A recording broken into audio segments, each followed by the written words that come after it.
Hello everyone, रघुवर GK में आप सभी का स्वागत है। आज हम लोग सीटेट एग्जाम 2012 में पूछे गए सीडीपी के क्वेश्चंस का डिस्कशन करेंगे। इसका पार्ट 1 हम लोग कंप्लीट कर चुके हैं। कुछ क्वेश्चंस रह गए थे जिसका डिस्कशन हम इस वीडियो में करेंगे। तो आप वीडियो को अंत तक देखें और वीडियो पसंद है तो चैनल को सब्सक्राइब जरूर करें ताकि आगे आने वाले क्लास का नोटिफिकेशन आपको मिलता रहे। तो चलिए आज का क्लास हम स्टार्ट करते हैं। हमारा पहला प्रश्न है, आकलन को उपयोगी और रोचक प्रक्रिया बनाने के लिए डैश के प्रति सचेत होना चाहिए। आकलन जो होता है, किसी भी बच्चे का जो आकलन हम करते हैं तो आकलन को उपयोगी और रोचक प्रक्रिया बनाने के लिए डैश के प्रति सचेत होना चाहिए। तो ऑप्शन ए हमारा है अलग अलग विद्यार्थियों में तुलना करना। ऑप्शन बी है विद्यार्थियों को बुद्धिमान या औसत शिक्षार्थी की उपाधि देना। ऑप्शन सी है शैक्षिक और सह शैक्षिक क्षेत्रों में विद्यार्थी के सीखने के बारे में जानकारी प्राप्त करने के लिए विविध तरीकों का प्रयोग करना। ऑप्शन डी है प्रतिपुष्टि देने के लिए तकनीकी भाषा का प्रयोग करना। तो आकलन का उपयोगी और रोचक प्रक्रिया बनाने के लिए डैश के प्रति सचेत होना चाहिए। तो इसका सही उत्तर होगा ऑप्शन सी शैक्षिक और सह शैक्षिक क्षेत्रों में विद्यार्थी के सीखने के बारे में जानकारी प्राप्त करने के लिए विविध तरीकों का टीचर को क्या करना चाहिए, उपयोग करना चाहिए। नेक्स्ट क्वेश्चन को देखते हैं।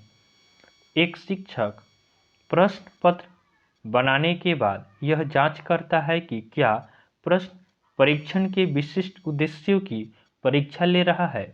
वह मुख्य रूप से प्रश्न पत्र डैश के बारे में चिंतित है। वह मुख्य रूप से प्रश्न पत्र की डैश के बारे में चिंतित है। तो ऑप्शन ए हमारा है वैधता की प्रश्न सही है कि गलत है। तो यह नहीं होगा क्योंकि टीचर खुद से बनाया है। उसके बाद ऑप्शन बी है संपूर्ण विषय वस्तु को शामिल करने, तो इसके लिए भी चिंतित नहीं होगा। ऑप्शन सी है प्रश्नों के प्रकार, तो इसके लिए भी चिंतित नहीं होगा। हमारा सही उत्तर हो जाएगा ऑप्शन डी विश्वसनीयता। तो टीचर मुख्य रूप से प्रश्न पत्र की विश्वसनीयता के बारे में चिंतित है। नेक्स्ट क्वेश्चन को देखते हैं। अगला प्रश्न है विषय में नियमित उपस्थिति के बारे में। विषय में नियमित उपस्थिति के लिए वंचित बच्चों को प्रोत्साहित करने का निम्न में से कौन सा तरीका सर्वाधिक उपयुक्त है।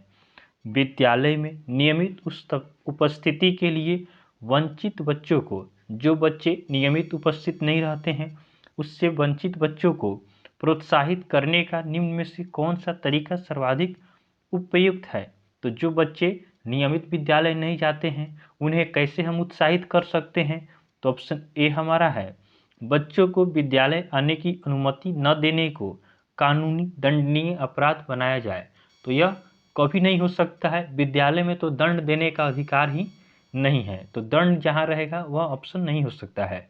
ऑप्शन बी है विद्यालय द्वारा बच्चों को एकत्रित करने वाले एक व्यक्ति को नियुक्त किया जाए जो प्रतिदिन घरों से बच्चे को लेकर आए।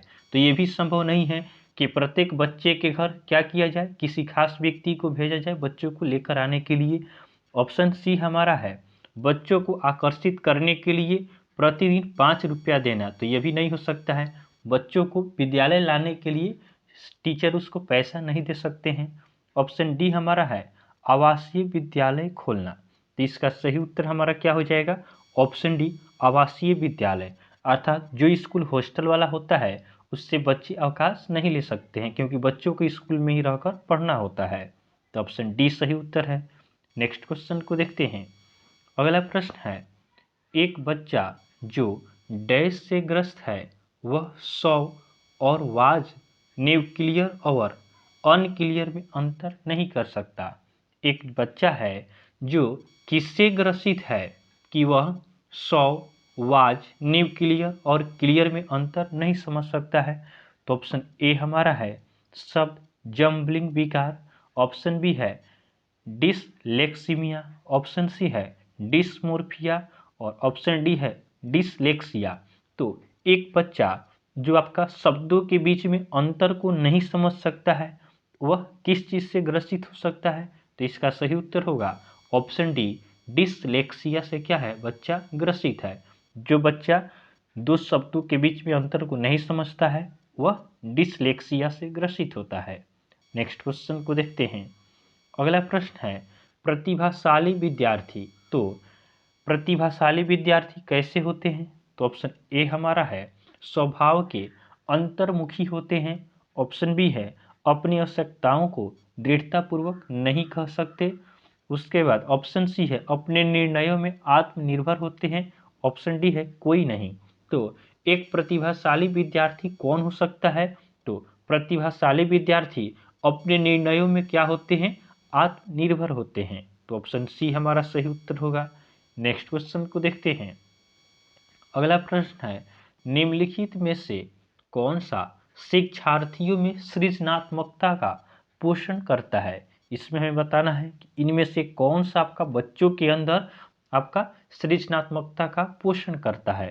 तो ऑप्शन ए हमारा है अच्छी शिक्षा के व्यवहारिक मूल्यों के लिए विद्यार्थी का शिक्षण। ऑप्शन बी है प्रत्येक शिक्षार्थी की अंतर्जात प्रतिभाओं का पोषण करने एवं प्रश्न करने का अवसर उपलब्ध कराना। उसके बाद ऑप्शन सी है विद्यालय जीवन के प्रारंभ से उपलब्धि के लक्ष्यों पर बल देना। ऑप्शन डी है परीक्षा में अच्छे अंक के लिए विद्यार्थियों की कोचिंग कराना। तो हमारा प्रश्न था कि निम्न में से कौन सा शिक्षार्थियों में सृजनात्मकता का पोषण करता है? तो इस प्रश्न का सही उत्तर हो जाएगा ऑप्शन बी कि प्रत्येक शिक्षार्थी की अंतरजातीय प्रतिभाओं का पोषण करने एवं प्रश्न करने के अवसर उपलब्ध कराना। यह क्या होता है, शिक्षार्थियों में सृजनात्मकता का पोषण करता है। नेक्स्ट क्वेश्चन को देखते हैं। जब बच्चा फेल होता है तो इसका तात्पर्य है कि एक बच्चा जब फेल हो जाता है तो इसका क्या तात्पर्य है? तो ऑप्शन ए है बच्चा पढ़ाई के लिए योग्य नहीं है। तो यह बात क्या है, गलत है कि बच्चा फेल होता है तो इसका मतलब यह नहीं है कि बच्चा पढ़ने योग्य है ही नहीं। ऑप्शन बी है बच्चे ने उत्तरों को सही तरीके से याद नहीं किया है। तो यह भी पूरा नहीं हो सकता है। ऑप्शन सी है बच्चे को प्राइवेट ट्यूशन लेनी चाहिए थी। तो ये भी पूरा सही नहीं हो सकता है। कौन सही होगा? ऑप्शन डी है व्यवस्था फेल हुई है। तो सही उत्तर हो जाएगा ऑप्शन डी कि बच्चे में क्या हुई है, व्यवस्था फेल हो गई है, इसीलिए बच्चा क्या हुआ है, बच्चा फेल हो गया है। तो ऑप्शन डी हमारा सही उत्तर है। नेक्स्ट क्वेश्चन को देखते हैं। बच्चों को सीखने की प्रक्रिया में माता पिता को डैश भूमिका निभानी चाहिए। बच्चों को सीखने की प्रक्रिया में माता पिता किस प्रकार की भूमिका निभा सकते हैं? तो नकारात्मक। तो माता पिता तो कभी अपने बच्चे के लिए नकारात्मक सोच ही नहीं सकते। अग्रोन्मुखी। तो ऑप्शन बी हमारा सही उत्तर हो जाएगा। माता पिता को क्या होना चाहिए, बच्चों को सीखने के लिए माता पिता ही अग्रोन्मुखी, आगे आगे माता पिता ही क्या करते हैं, बच्चों को सिखाते हैं। कहा जाता है कि बच्चों का सर्वप्रथम टीचर कौन होता है? तो बच्चे की सबसे पहली टीचर उसकी माता होती है। नेक्स्ट क्वेश्चन को देखते हैं। जब बच्चा कार्य करते हुए उबने लगता है तो इस बात का संकेत है कि, किस बात का संकेत है? कोई बच्चा है जब वह काम करते करते उब जाता है तो इसका क्या तात्पर्य है? तो ऑप्शन ए हमारा है बच्चे को अनुशासित करने की आवश्यकता है। उसके बाद ऑप्शन बी है संभवतः कार्य यांत्रिक रूप से बार बार हो रहा है। तो एक बच्चा कब उगता है या कोई भी व्यक्ति किसी भी काम से कब उगता है? यदि एक ही काम को बार बार कर रहा है तो हमारा सही उत्तर क्या हो जाएगा? ऑप्शन बी हमारा सही उत्तर होगा। नेक्स्ट क्वेश्चन को देखते हैं। वे शिक्षक जो समृद्ध ज्ञान और शैक्षणिक दक्षता की हार्दिक इच्छा प्रदर्शित करते हैं उनके पास होता है।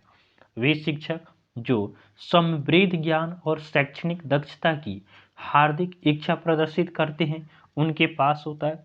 तो ऑप्शन ए हमारा है निष्पादन परिहार अभिविन्यास। ऑप्शन बी है कार्य परिहार अभिविन्यास।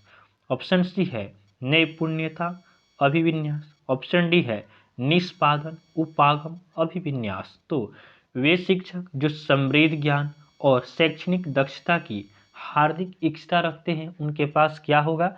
उनके पास आपका कार्य परिहार अभिविन्यास होता है। नेक्स्ट क्वेश्चन को देखते हैं। अगला प्रश्न है प्रायः शिक्षार्थियों की त्रुटियां डैश की ओर संकेत करती है। तो बच्चे की जो त्रुटियां होती है, बच्चे जो गलती करते हैं, वह किस ओर संकेत करती है? तो इसका सही उत्तर होगा ऑप्शन डी, सीखने की अनुपस्थिति। तो सीखने में बच्चे क्या होता है, अनुपस्थित रहते हैं तो उनमें त्रुटियां आ जाती है। ऑप्शन ए हमारा है शिक्षार्थियों के सामाजिक आर्थिक स्तर, तो ये नहीं हो सकता है।